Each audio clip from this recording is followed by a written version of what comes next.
안녕하세요. 성경 탐험가 손소망입니다.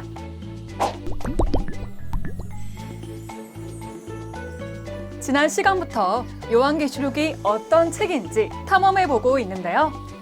요한계시록은 예수님의 제자 사도 요한이 예수님의 계시를 받아 기록한 예언서였습니다. 그렇다면 언제, 어디서, 어떻게 이루어지는 걸까요? 어떤 목사님들은 계시록 1장 4절을 보고 2000년 전 터키 지역 소아시아 지방의 7교회와 오늘날 교회들에게 보낸 편지라고 하시는데요. 요한계시록, 과연 서신서일까요? 아니면 예언서일까요? 먼저 요한계시록 1장 4절을 열어보겠습니다. 이 내용만 보면 계시록은 요한이 초대교회 7사자에게 보낸 서신서로 보이는데요. 이 편지가 실제로 보낸 편지라면 계시록은 시작부터 이상한 책이 되고 맙니다. 요한의 편지를 받는 7교회 중에 하나가 에베소 교회인데 이 교회의 사자가 바로 요한이기 때문입니다. 여러 가지 문헌에 의하면 요한이 반모섬에 갇힐 때 에베소 교회의 사자였으며 유배가 끝난 후에도 에베소에서 제자들을 양육했다고 합니다. 이때 다른 사람이 요한을 대신해서 교회 담임이 되었다는 자료도 근거도 없습니다. 그런데 예수님의 편지를 에베소 교회의 사자인 본인이 본인에게 보낸다? 어딘가 말이 안 되는 내용입니다. 또한 편지의 내용도 요한과 맞지 않습니다. 예수님은 에베소 교회의 사자가 첫사랑을 버리고 예수님에게서 떨어졌다고 합니다. 그러나 요한이 반모섬에 유배되어 있을 때도 에베소에 돌아왔을 때도 배반한 일은 없습니다. 만약 요한이 예수님을 배반했다면 계시록을 기록할 제자로 세우지 않았겠죠. 따라서 계시록을 사도 요한이 7사자에게 보낸 서신서라고 보는 것은 성급한 판단입니다. 계시록이 어떤 책인가를 풀 수 있는 열쇠는 요한이 꿈과 같은 환상 속에서 경험한 일을 기록했다는 사실입니다. 요한이 반모섬에 유배되어 있을 때 환상 속에서 예수님을 만납니다. 예수님의 계시를 받고 예수님의 말씀을 7교회 사자에게 보내게 됩니다.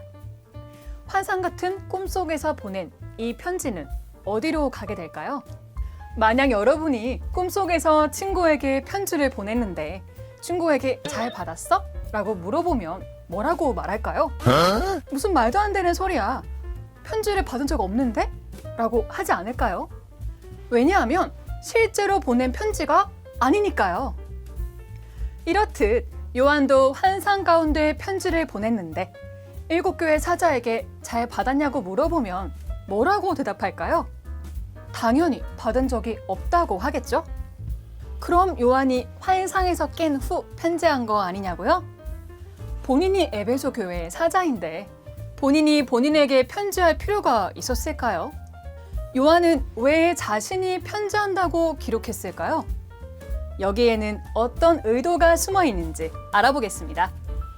자, 여기 구약의 예언서를 보면 이러한 비밀을 풀 수 있는 열쇠가 나옵니다.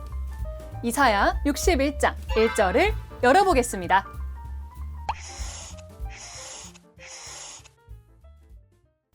문장 그대로 해석하면 이사야가 성령을 받고 가난한 자와 눈먼 자에게 복된 소식을 전한다는 건데요. 놀랍게도 이 말씀은 이사야 시대가 아니라 700년 뒤에 실현됩니다.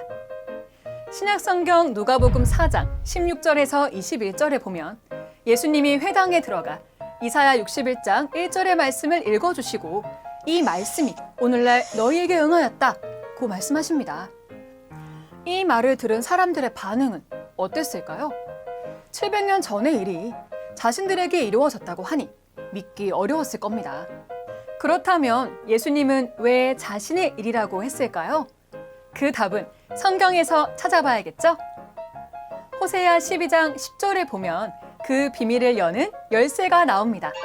한번 열어볼까요?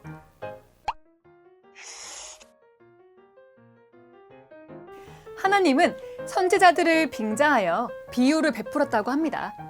즉, 하나님은 이사야라는 사람을 빙자하여 초림 때에 등장할 예수님을 예언한 것이었습니다.